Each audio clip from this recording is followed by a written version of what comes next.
Today I will continue the same topic, that is sex linked disorder. Okay? और sex link disorder में आज का जो disorder या डिजीज हम पढ़ेंगे वो सबसे पहले है नाइट ब्लाइंडनेस. ठीक है, तो हम लोग पिछले क्लास में जो एनसीईआरटी के टॉपिक के अनुसार पढ़े थे, ठीक है, वो था gene mutation in sex chromosome. ठीक है, टॉपिक था जीन म्यूटेशन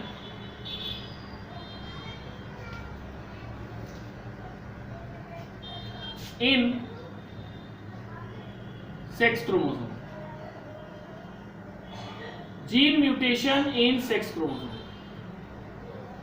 ये टॉपिक था. ठीक है, इसमें हमने दो डिजीज को ऑलरेडी पढ़ लिया.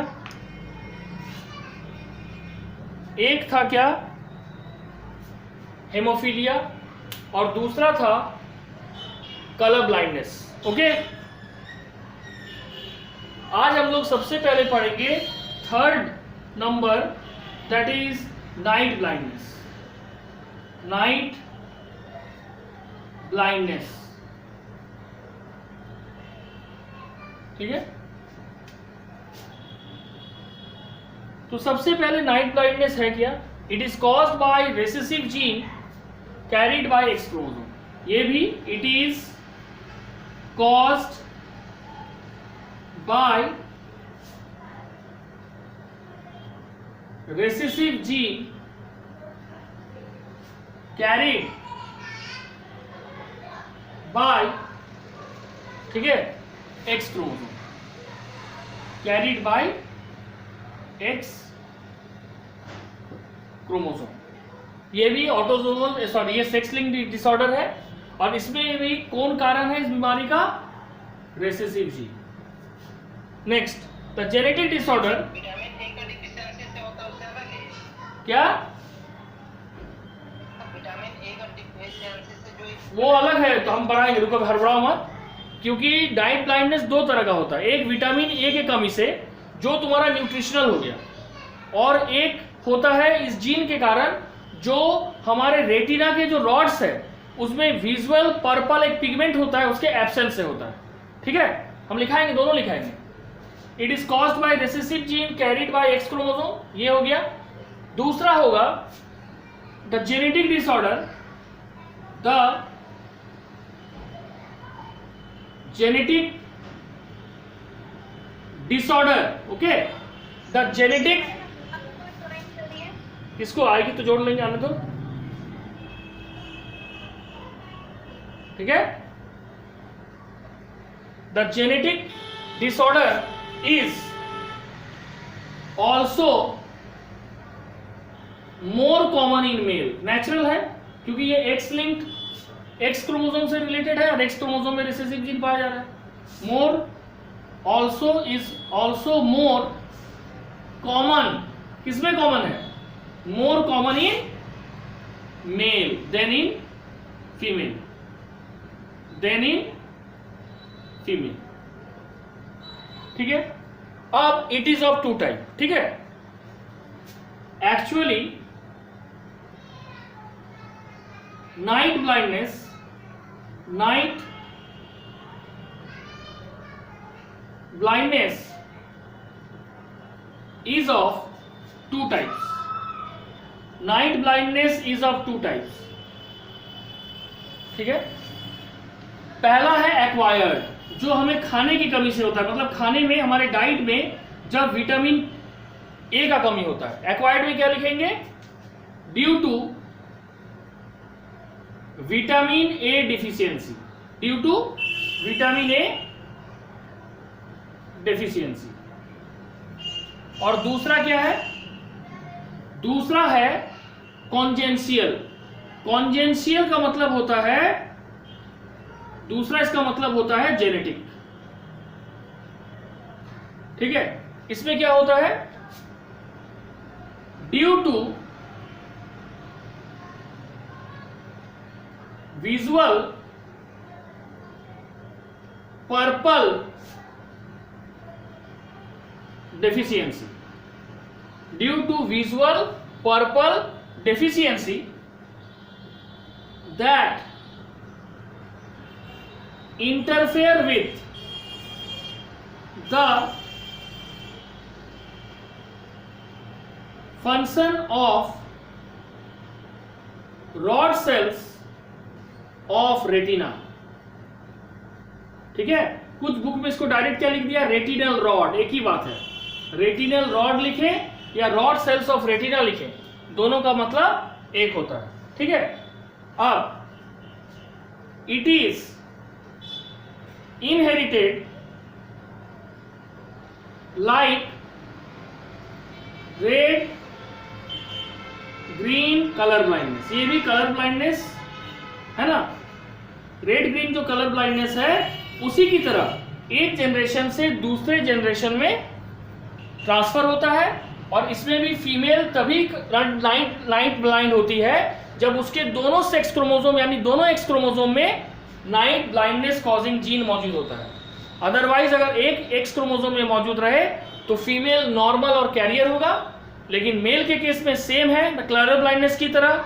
अगर एक एक्स क्रोमोसोम में नाइट ब्लाइंड जीन है तो Y chromosome is devoid of any type of allele, तो एक्स में जो भी एलील या जीन है वो अपने आप को एक्सप्रेस कर देगा।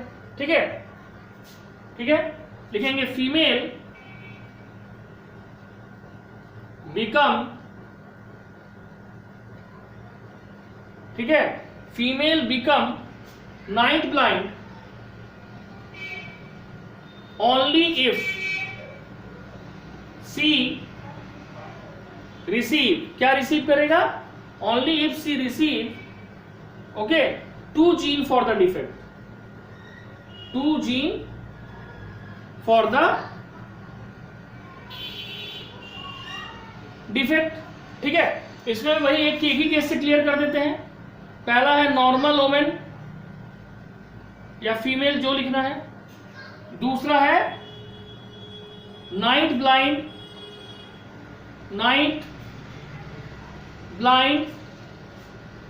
मैन। ठीक है, तो इसमें नॉर्मल वोमेन है तो एक्स एक्स, इसमें नॉर्मल नहीं है तो वाई, ये दोनों गैमेट हुआ एक्स एक्स, ये दोनों हुआ एक्स वाई। ठीक है, तो ये 2 गैमेट मेल से बना, 2 गैमेट फीमेल से बना। अब अगर इसके साथ इसका क्रॉस हुआ, ठीक है, ये तो गैमेट्स हुआ, तो ये बना x x to the power n, यहां पे आ गया x और y, यहां पे फिर आ गया x x पावर n, यहां पे फिर आ गया x और y। तो देखो दोनों मेल नॉर्मल है और दोनों फीमेल कैरियर है, ये हो गया कैरियर फीमेल, और ये भी दोनों एक्स में एक ही में है ना, तो ये हो गया कैरियर फीमेल। मतलब दोनों लाइन ब्लाइंड तो नहीं है बट नाइट ब्लाइंडनेस के जीन को या एलील को कैरी कर रही है। और ये दोनों है नॉर्मल मेल, नॉर्मल मेल, ये भी हो जाएगा नॉर्मल मेल।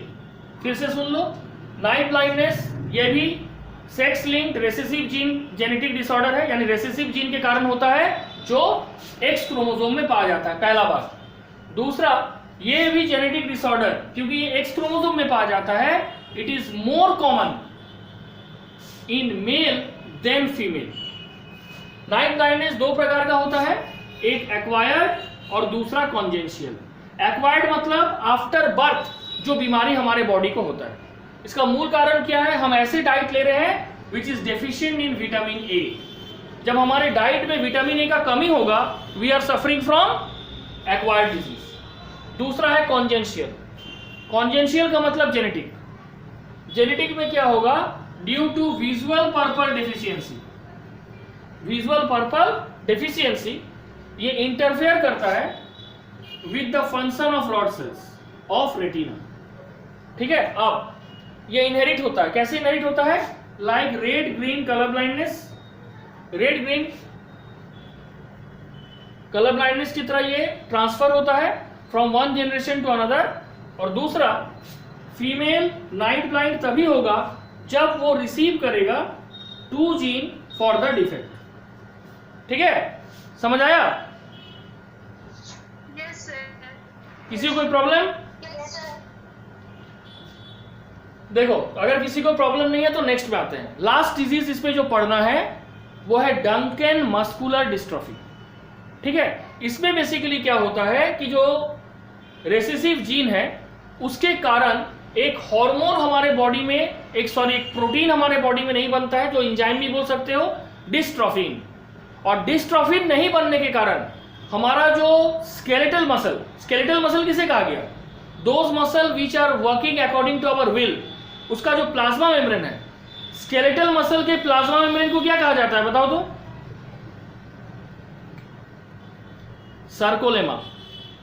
उसका जो परमिएबिलिटी है, उसमें जो सिग्नल का पासिंग है वो सही ढंग से नहीं हो पाता है, और जिससे इंसान को बहुत ज्यादा मस्कुलर वीकनेस होता है। तो हम लोग नेक्स्ट डिजीज पढ़ेंगे या डिसऑर्डर पढ़ेंगे डंकेन मस्कुलर डिस्ट्रॉफी।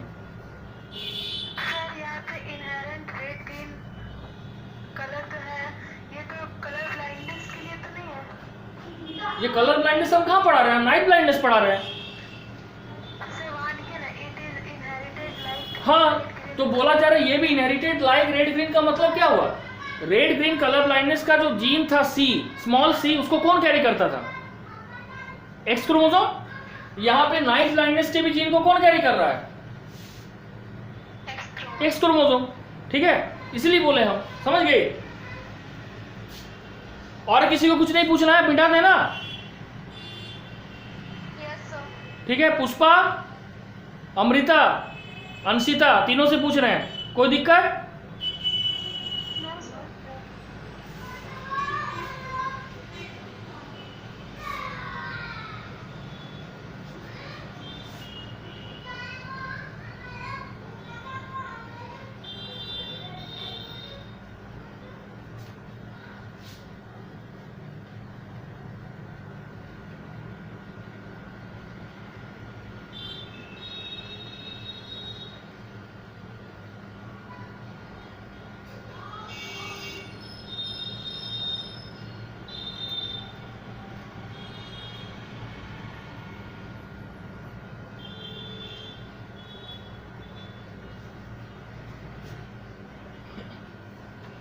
अब 4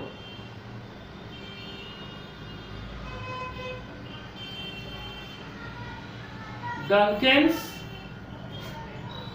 muscular dystrophy. Duchenne's muscular dystrophy. ठीक है, इसके बारे में हम लोग पढ़ेंगे। देखो, in this disorder the mutated gene, ठीक है, in this disorder the mutated gene, in this disorder the mutated gene is present on the middle of short arm of the X chromosome, is present, okay,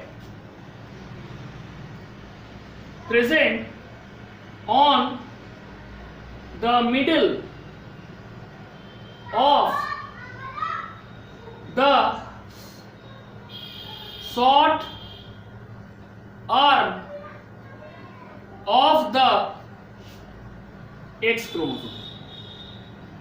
x chromosome में ही पाया जाता है, लेकिन x chromosome के shorter arm में ये mutated gene पाया जाता है जो मस्कुलर डिस्ट्रॉफी के लिए रिस्पॉन्सिबल है। ठीक है, और ये जो मस्कुलर डिस्ट्रॉफी को जो जीन कॉज करता है, it is the longest gene with 2400 kilo base pair in human. It is the longest, okay, या लॉन्गेस्ट नहीं, लार्जेस्ट ले लो, लार्जेस्ट जीन विथ 2400 kbp, ठीक है, in man.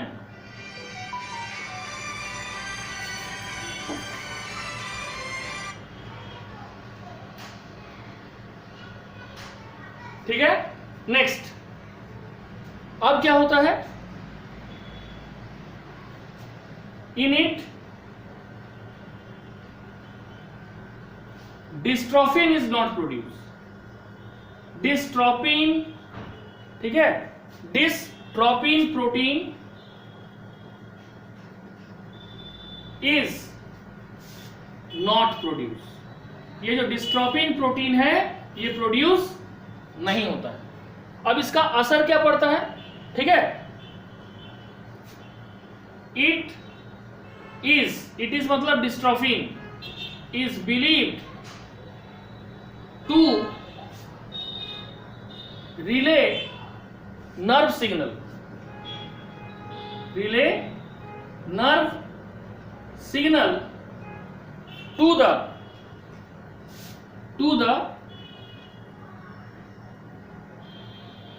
calcium storage, to the calcium storage in skeletal muscle cell, ठीक है, यानी ये जो डिस्ट्रोफिन प्रोटीन है ये स्केलेटल मसल में प्रोड्यूस नहीं होता है। और डिस्ट्रोफिन का इंपॉर्टेंस क्या है, ये हेल्प करता है सिग्नल को रिले करने में कि स्केलेटल मसल को कितना कैल्शियम स्टोर करना है और कितना रिलीज करना है, क्योंकि कैल्शियम एक बहुत ही इंपॉर्टेंट फैक्टर है फॉर मसल कॉन्ट्रैक्शन। कैल्शियम जैसे ही रिलीज होगा ट्रोपोनिन आई, ठीक है, ट्रोपोनिन टी ट्रोपोमायोसिन के साथ जुड़ेगा और तुम्हारा जो एक्टिन के ऊपर में ट्रोपोमायोसिन है उसको वहां से हटा देगा। हम लोग मसल कॉन्ट्रैक्शन में पढ़ चुके हैं 11 में। और जैसे ही हटाएगा एक्टिन मायोसिन के साथ कनेक्ट होगा, क्रॉस ब्रिज बनाएगा और एक्टोमायोसिन बनने के बाद हमारा मसल कॉन्ट्रैक्ट करेगा। लेकिन ये सबके लिए कैल्शियम चाहिए, ठीक है, और उस कैल्शियम को स्टोर होगा कि नहीं कौन डिसाइड करता है, डिस्ट्रोफिन प्रोटीन स्केलेटल मसल में। लेकिन वो डिस्ट्रोफिन प्रोटीन बन नहीं रहा, क्यों नहीं बन रहा है, क्योंकि एक म्यूटेटेड जीन जो है वो प्रेजेंट होता है किसमें, middle of the short arm of the x chromosome, ठीक है। अब देखो क्या होगा, लिखे this protein is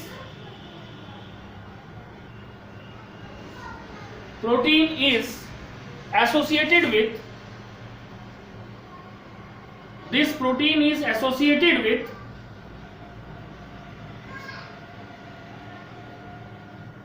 sarcolemma. This protein is associated with sarcolemma, plasma membrane of the muscle, plasma membrane of the muscle. ये प्रोटीन किसके साथ एसोसिएटेड है, सर्कोलेमा के साथ। सर्कोलेमा क्या है, अभी जस्ट बताए थे, प्लाज्मा मेम्ब्रेन ऑफ मसल, है ना। अब where it plays role, where it plays role in, किसमें रोल प्ले करता है, transmembrane signalling, transmembrane signalling, और दूसरा and in stabilising the plasma membrane, और प्लाज्मा मेम्ब्रेन को स्टेबल करने के लिए, ठीक है, ट्रांसमेम्ब्रेन सिग्नलिंग के लिए और स्टेबिलाइजिंग द प्लाज्मा मेम्ब्रेन के लिए, ठीक है। अब due to dystrophin deficiency calcium is not release from the muscle cell, ठीक है।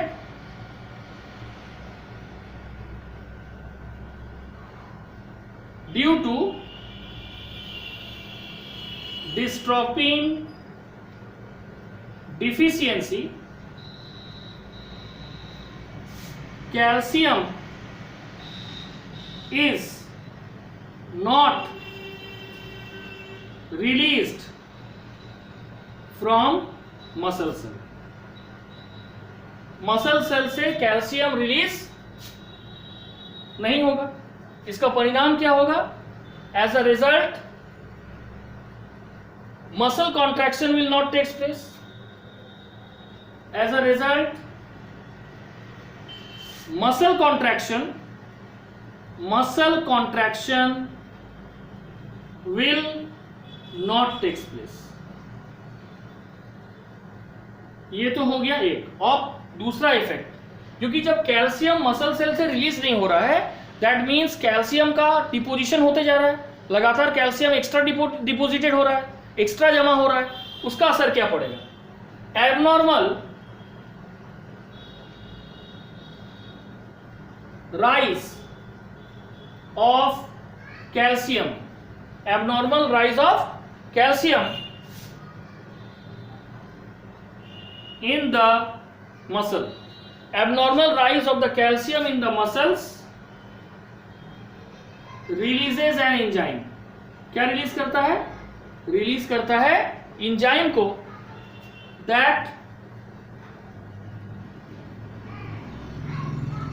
destroys. क्या डिस्ट्रॉय करता है? That in the muscle releases an enzyme that destroys क्या? Actin and myosin protein. That destroys actin and myosin. That destroys actin and myosin. क्या होगा? Resulting in fatal, जानलेवा, fatal muscular weakness. बहुत ज्यादा muscular weakness हो जाएगा, मतलब इंसान चल फिरना बंद कर देगा एक तरह से. अब क्या होगा? There is a deterioration in the girdle muscle. Girdle muscle जो होता है उसमें डिटोरिएशन होगा. ठीक है, there is an deterioration in the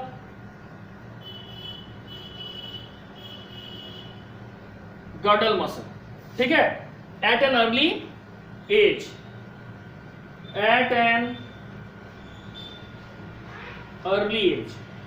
there is a deterioration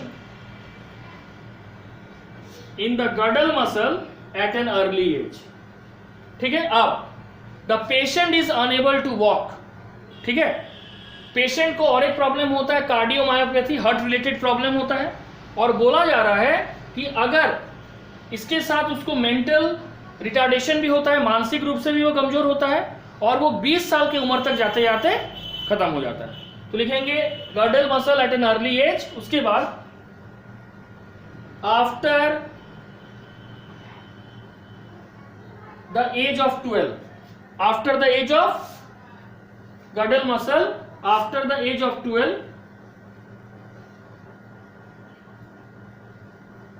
followed by cardiomyopathy. उसके बाद क्या होगा? मानसिक रूप से भी कमजोर होगा, मेंटल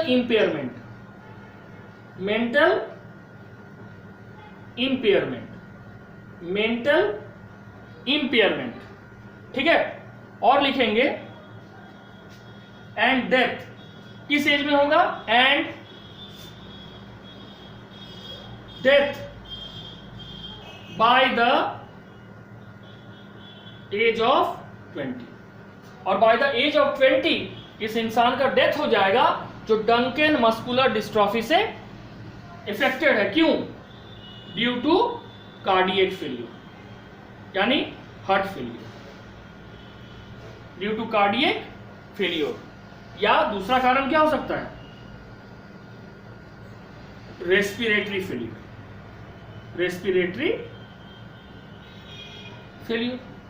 ठीक है, बोला जा रहा है क्योंकि ये एक्स क्रोमोसोम से रिलेटेड है. It is common in male than female. अब देखो एनसीईआरटी में तो बहुत छोटा सा दे दिया है, समझ लो ठीक से. डंकेन मस्कुलर डिस्ट्रॉफी एक जीन के कारण होता है जो म्यूटेशन कर चुका है, और वो म्यूटेटेड जीन कहां पाया जाता है? एक्स क्रोमोसोम का जो शॉर्ट आर्म है, देखो जैसे ये एक्स क्रोमोसोम है तो 2 क्रोमाटिड है, तो ये लॉन्ग आर्म हो गया, ये शॉर्ट आर्म हो गया. तो एक्स क्रोमोसोम के शॉर्टर आर्म के बीच में डंकन मस्कुलर डिस्ट्रॉफी को कॉज करने वाला म्यूटेटेड जीन पाया जाता है। ये ह्यूमन में पाया जाने वाला सबसे लार्जेस्ट जीन है। ठीक है, अब ये जो मस्कुलर डिस्ट्रॉफी है इसका कारण क्या है? ये जो म्यूटेटेड जीन एक्स क्रोमोसोम के शॉर्टर आर्म के मिडिल में पाया गया है, ये डिस्ट्रोफिन प्रोटीन को प्रोड्यूस होने नहीं देता है।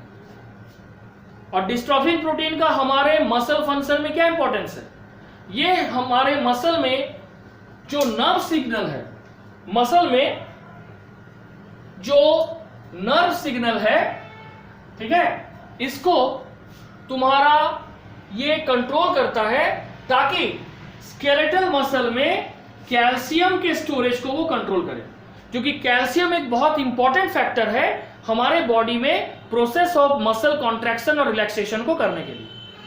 अब क्या होता है देखो, ये प्रोटीन जो है डिस्ट्रोफिन, ये हमारे मसल में स्केलेटल मसल के किस पार्ट से रिलेटेड है? सर्कोलेमा से। What is sarcolemma? जिसको plasma membrane of the muscle कहा जाता है। अब यहां पे ये क्या काम करता है डिस्ट्रोफिन प्रोटीन? ये इस प्लाज्मा मेम्ब्रेन में ट्रांस मेम्ब्रेन सिग्नलिंग, ये सिग्नल भेजने में मदद करता है कि कब कैल्शियम को स्टोर करना है और कब कैल्शियम को साइटोप्लाज्म में रिलीज करना है, so that muscular contraction can take place. दूसरा, ये प्लाज्मा मेम्ब्रेन को स्टेबल भी बना के रखता है। अब क्या होता है, जब डिस्ट्रोफी डिफिशियंसी हो जाता है तो कैल्शियम मसल सेल में यानी मसल के साइटोप्लाज्म में रिलीज नहीं होगा। ठीक है, और मसल सेल में जब ये रिलीज नहीं होगा तो क्या होगा? मसल कॉन्ट्रैक्शन नहीं होगा, क्योंकि एक्टिन और मायोसिन के बीच क्रॉस ब्रिज ही नहीं बनेगा। याद रखना, हम ह्यूमन बॉडी में कोई भी मसल कॉन्ट्रैक्शन के लिए एक्टोमायोसिन बनना जरूरी है, और एक्टिन जब मसल मायोसिन के साथ जुड़ेगा ही नहीं तो बनेगा कैसे? अब यहाँ पे तुम लोग का सवाल होना चाहिए कि एक्टोमायोसिन क्यों नहीं बनेगा?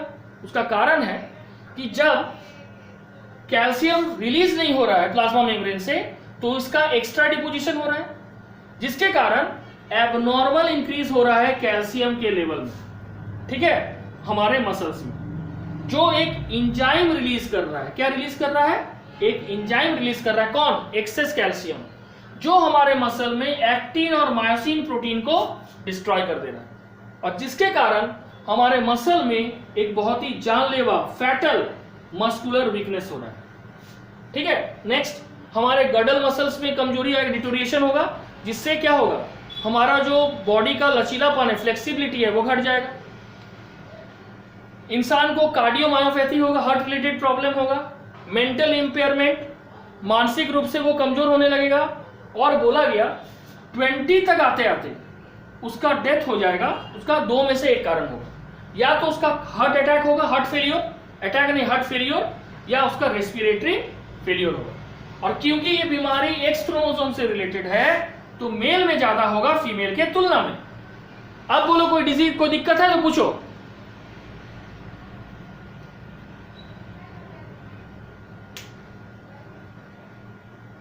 किसी को पूछना है? सर सेकंड पैराग्राफ में where it play role in transformation, sir वो दो लाइंस बताइए ना। देखो इजी है, ये प्रोटीन किससे रिलेटेड है?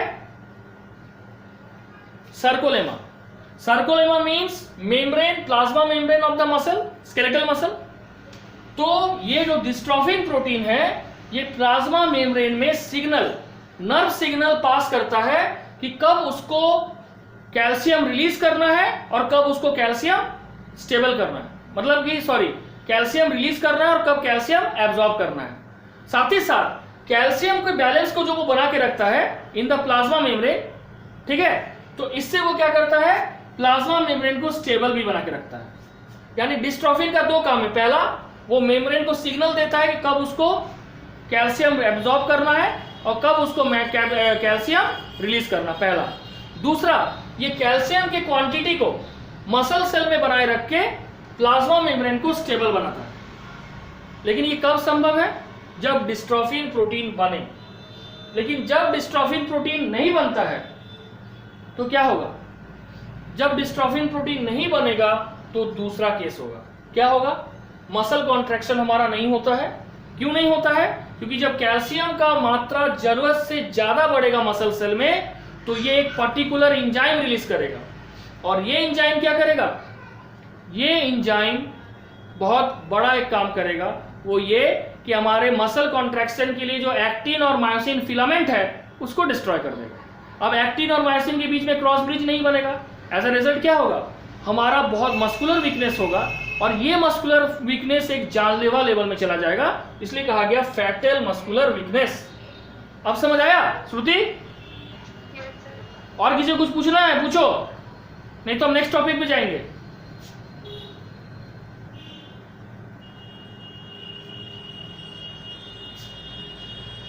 पूछना है? No sir. No sir. ठीक है,